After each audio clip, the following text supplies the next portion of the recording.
भाजपा मंत्री नितेश राणे यांनी पुन्हा एकदा त्यांच्या वादग्रस्त विधानामुळे ते चर्चेत आलेत। शिवरायांच्या दरबारात कुणीही मुस्लिम नव्हतं असं वक्तव्य नितेश राणे यांनी केल्याचं बघायला मिळालं। शिवरायांची लढाई हिंदू विरुद्ध मुस्लिम होती असं विधान सुद्धा राणे करतायत। दरम्यान शिवरायांचा इतिहास सांगणाऱ्या चौथीच्या पुस्तकात मुस्लिम मावळ्यांचा उल्लेख आहे, त्यामुळे नितेश राणे यांना चौथीच्या पुस्तकातला इतिहास माहिती नाही का असा सवाल आता उपस्थित होतोय। नितेश राणे मुलांना चुकीचा इतिहास शिकवतायत का असाही प्रश्न यातून उपस्थित केला जातोय।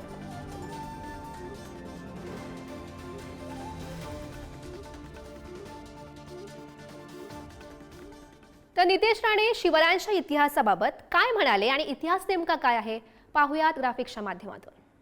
काय म्हणाले राणे? शिवाजी महाराजांच्या सैन्यात कोण मुसलमान नव्हते, तिकडे उगाच टेप रेकॉर्डर चालवतात।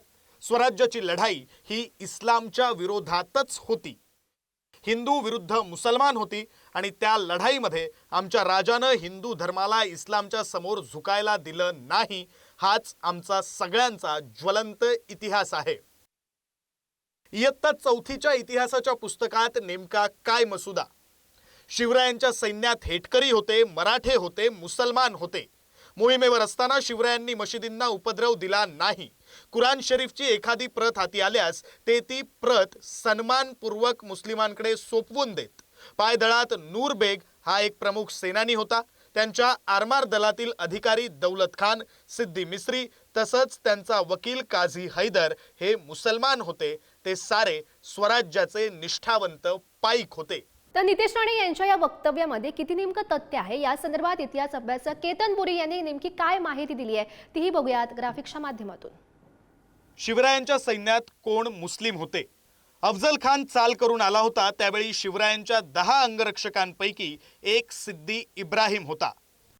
सिद्दी जोहरनं वेढा घातला तेव्हा सिद्दी हिलाल आणि त्याचा पुत्र सिद्दी वाहवा हे शिवरायांच्या बाजूने लढले होते।